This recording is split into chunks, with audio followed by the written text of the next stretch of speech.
most cases, when a YouTuber gains popularity, they'll do almost anything to keep their channel growing. But there have been a few cases where the complete opposite actually happened. So today, I want to talk about 5 abandoned YouTube channels. Kevjumba is one of many examples of a YouTube channel becoming extremely big in the early days of the site, only to fall into obscurity as things grew.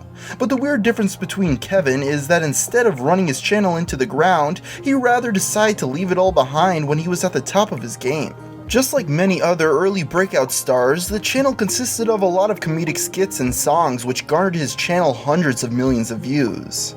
But unlike most, Kevin one day left it all behind to become a full-time actor in other projects. Just this year, he released his first feature-length film, Man Up, where he plays a slacker that has to grow up after realizing his girlfriend is pregnant. While most people would say it was crazy for him to leave a successful channel behind to be in some indie projects, at the same time you almost have to admire the determination of making it off the small screen.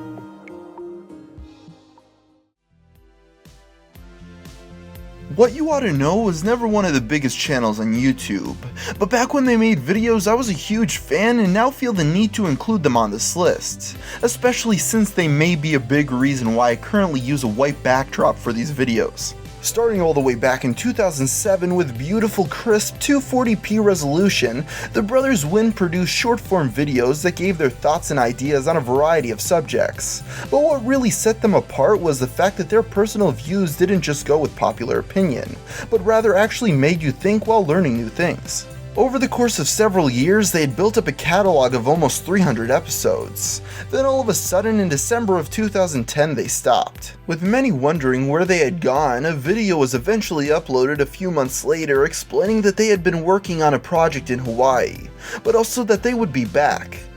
This was in 2011. In 2012, another video was made encouraging people to check out their new project, with even less assurance that there would ever be a new What You Oughta Know episode. And since then, there have been no more updates, with it seeming like they're focusing on other projects. I truly believe that even in the current YouTube landscape, their show could make a comeback. But with every passing year, I lose hope that I'll ever see What You Oughta Know popping up in my subscription box ever again.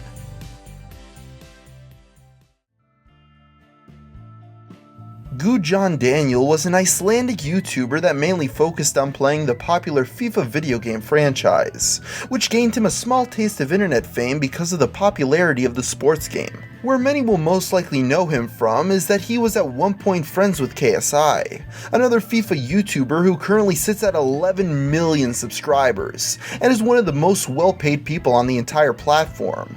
But this friendship seemed to at one point go away as the two stopped talking to each other. But as KSI continued to rise, Daniel decided to take his life in a different direction.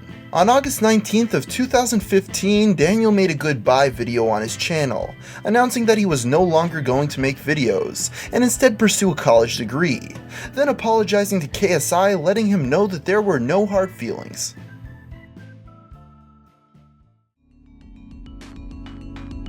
Back before there was a glutton of quality retro gaming related channels for YouTubers' enjoyment, RinryGameGame stood out as one of the best creators in the community, with her finding extremely interesting video subjects to discuss in detail on her channel, and because of that she quickly grew a fan base. Another thing that made her channel special was that her content was very clean and family friendly, which many felt was a breath of fresh air from all the angry video game nerd clones. And because of that, me and thousands of others subscribed for her gaming content. Until in 2014 when her videos eventually stopped. From how it appears, Rinry had started to slow down her production before eventually stopping fully after becoming a mother, which she may have understandably wanted to focus on more than YouTube. Even if she never comes back, I still suggest checking out her videos since they're very well made and have held up over the years.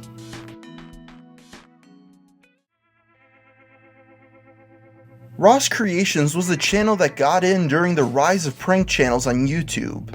Back in 2012 and 13, these channels had to continuously outdo each other in the hopes of staying relevant, in a genre that was quickly becoming oversaturated, with many resorting to the flat-out harassment of people. Ross owned one of these prank channels that was quickly gaining traction for stunts like jumping over two on-duty police officers, which had gotten over 8 million views.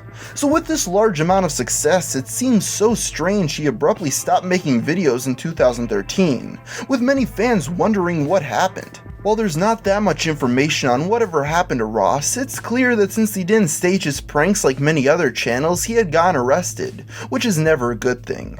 So now he's taken on a more normal job as a tree maintenance worker. I think a lot of people wish that many other YouTube pranksters would follow in his footsteps.